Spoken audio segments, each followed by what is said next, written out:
Something very strange happened this week by two personalities that, when you think about Ray Dalio or George Soros, you think George Soros is what?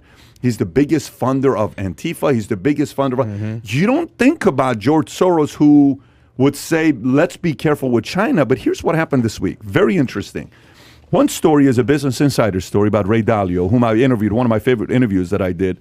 Hedge fund billionaire Ray Dalio says investors shouldn't ignore investing opportunities in China, even after the recent market turmoil. Business Insider. Billionaire investor Ray Dalio told Bloomberg that opportunities in China and Singapore can't be neglected. It's a part of the world that one can't neglect, and not only because of the opportunities it provides, but you lose the excitement if you're not there.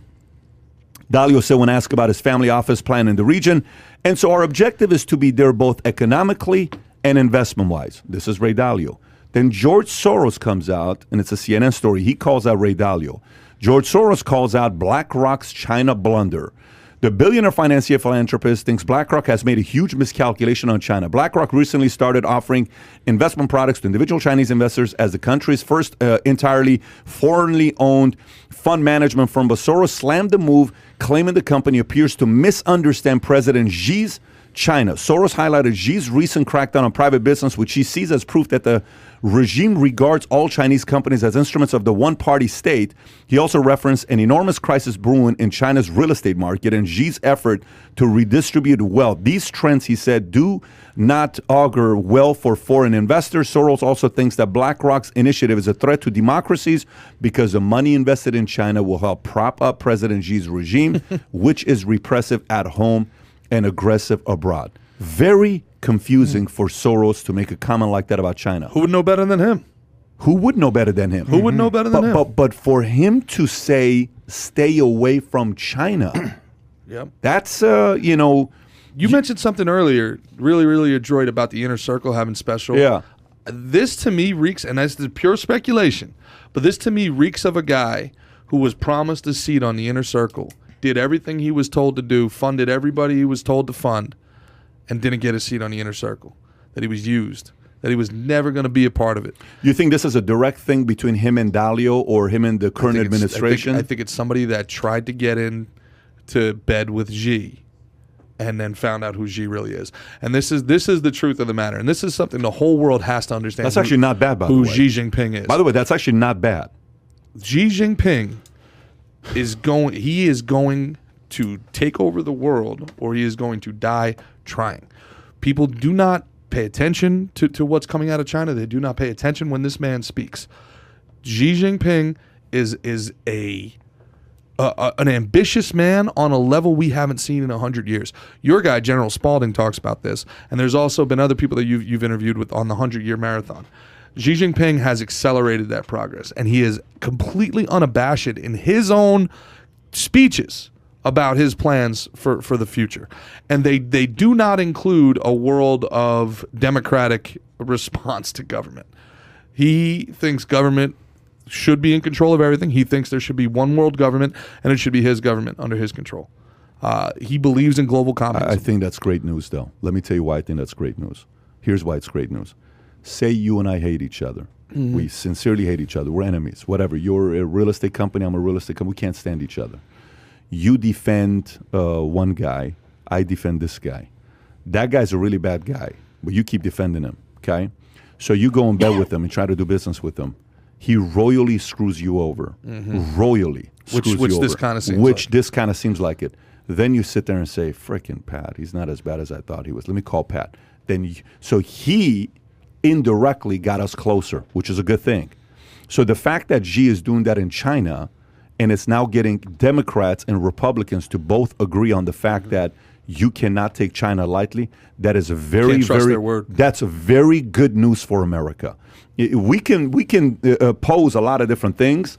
It's fine. But there's one thing you do not want the left and the right to not agree on, and that's China. Is that my enemy's enemy is now my ally? Was that what that is? was? So Xi essentially made Soros defend America, which Soros, you know his reputation. After 20 years of destabilizing America. I mean, are you kidding me? Soros is maybe one of the most hated guys in America on many different lists because the guy's got power, money, and he's a manipulator and literally actively destabilizing the country. No, and he's involved in a lot of different things that he did. So when I saw this message, I'm like, what the hell is going on for Soros to say something? Why does he care about the West? This is the guy who broke the Bank of Britain.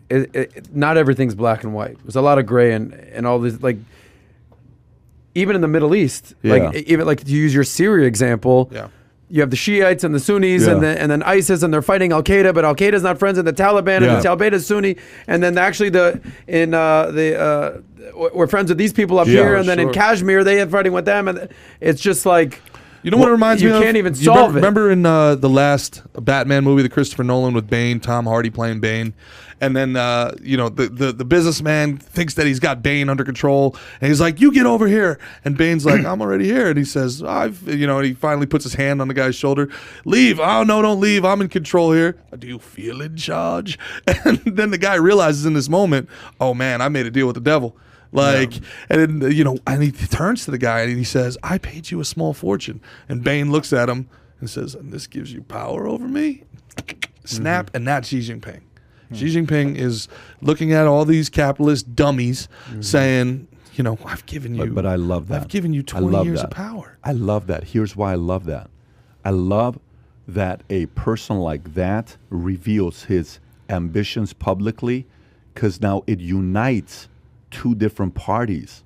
I love it. If it can ever get on the TV. But listen, Soros has influence with the left. Yes. They listen to Soros. So when he says it, you have to know. Like, imagine the people are like, okay, who said it? O'Reilly said it. It must be right. Okay, who said it? Anderson Cooper. It must be right. Okay, who said it? Don Lemon. He must be right. Rachel Maddow must be right. Hey, Tucker Carlson must. There is that community. So now, okay, George Soros said it. China sucks. That's fine. I actually think this is great. Now, there's a part of it which, you heard what Rudy Giuliani says. Well, I supported him for the governorship because I needed money for funding.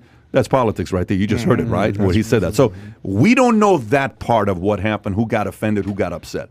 Because at that level, when you're a billionaire, man, most of your life, you've been winning a lot of the fights.